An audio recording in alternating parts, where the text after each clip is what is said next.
Good day and welcome to the dining table.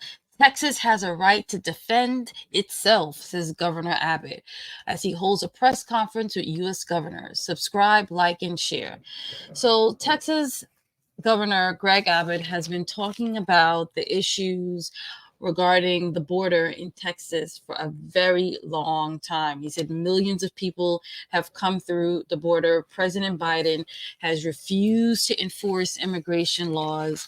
He has sent many migrants to New York City, Chicago, Detroit. The mayors have been very upset with the governor of Texas, but he said he has the same issue, and he's not getting any help from President Biden. So he has some governors here, and they are holding this press conference, and he's going to talk about what he believes President Biden should be doing. Let's listen to him. Well, let me start by thanking everybody for being here. But more important than that, I want to thank the governors of the United States of America who are standing with Texas.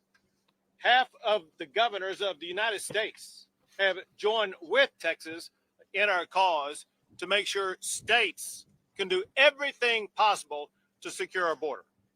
Half of the governors that have joined the cause to support Texas are joining us at this event today. And we are here to send a loud and clear message that we are banding together to fight to ensure that we will be able to maintain our constitutional guarantee that states will be able to defend against any type of imminent danger or an invasion.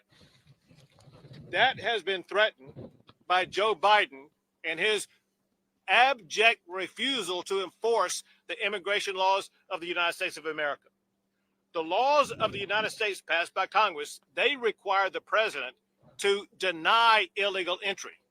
To the contrary of denying illegal entry, he has aided and abetted that illegal entry. If somebody makes it across the border illegally, the president has the responsibility imposed by Congress to detain any illegal immigrant who's come here, as opposed to detaining any illegal immigrant. So I want to point out that they're coming from far. Some of them have been traveling for months. Some people don't even make it across.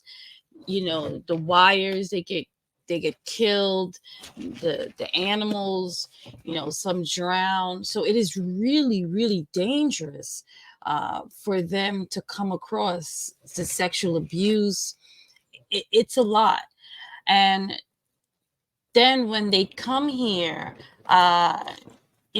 many of them are expecting more than is available for them because they had these hopes.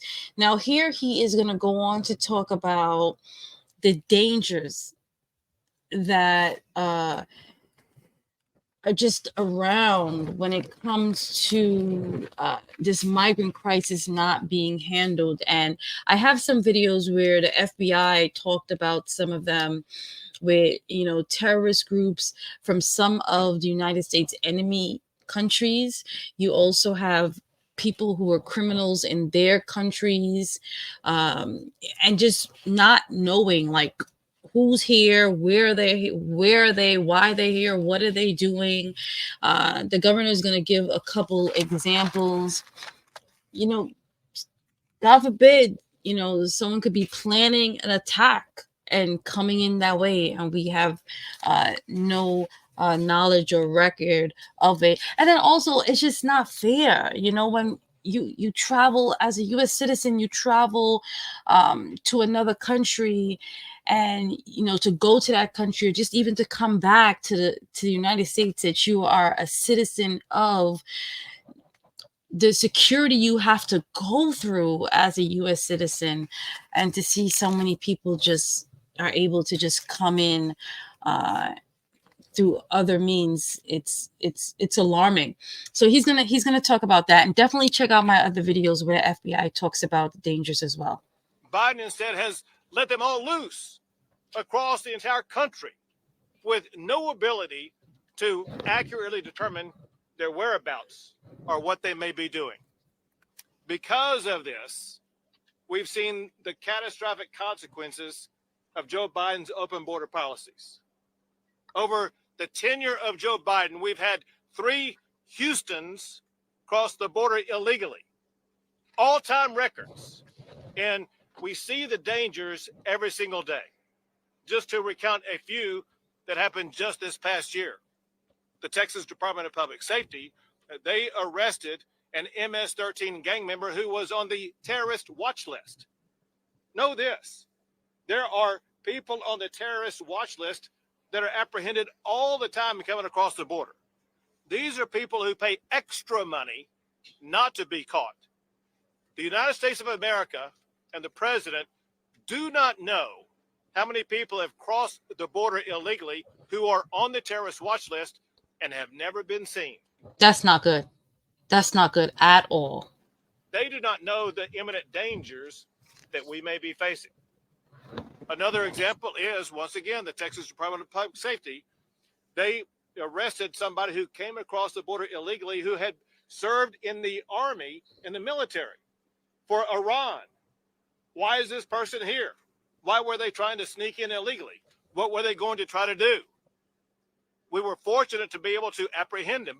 And if you watch some of my videos, you will see that when a lot of things happen in the Middle East, the United States is Iran backed. So to know someone from the military came here illegally on U.S. soil, who knows what they're here for? Who knows what would have happened had we not apprehended him? And then you see the deadly loss of life. We saw it just outside of the Houston area last year when we saw an illegal immigrant who had come across the border illegally 4 times murder 5 people outside of Houston, Texas. These are crimes that don't happen now and then. These are crimes that happen all the time. Part of it is because, as set forth by the Texas Department of Public Safety, we have people who are coming across our border who were released from prison in other countries. There was a person who was apprehended who was wanted for rape charges, another who was wanted for murder charges.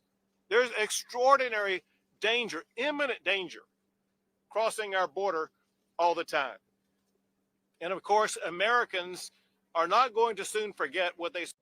So he's going to go talk about what happened in New York City with the NYPD officers who were trying to arrest some migrants, and they were beat up, and some were arrested and they were released, and he's going to talk about that. Saw happen in New York City, where we saw illegal immigrants brutalize and beat up police officers in New York City, only to be immediately released on bail back out on the streets, causing no one knows what level of mayhem. Now he's going to go into the part of the Constitution that he's using to secure the border of his state that has gotten out of control and has spilled into so many other states. Because of the extraordinary dangers that the state of Texas is sustaining, as well as states across the country. And because Joe Biden has completely abdicated and abandoned his responsibility to enforce the laws of the United States, I have used a clause in the Constitution that empowers states to defend themselves. It's Article 1, Section 10, Clause 3 of the United States Constitution, where a state can defend itself and its citizens to protect their safety from the imminent danger that we are facing and from an invasion of millions of people coming from across the globe into our country who are unaccounted for whatsoever. And I applaud and thank the members of the governors who are with us here today for stepping up and standing behind, and with Texas in this effort. We're all fighting for a safer, more secure border and country. And I thank them for all they do. So what do you think? Is it Texas governor doing what he needs to do to secure the border around his state and maybe for the whole of America.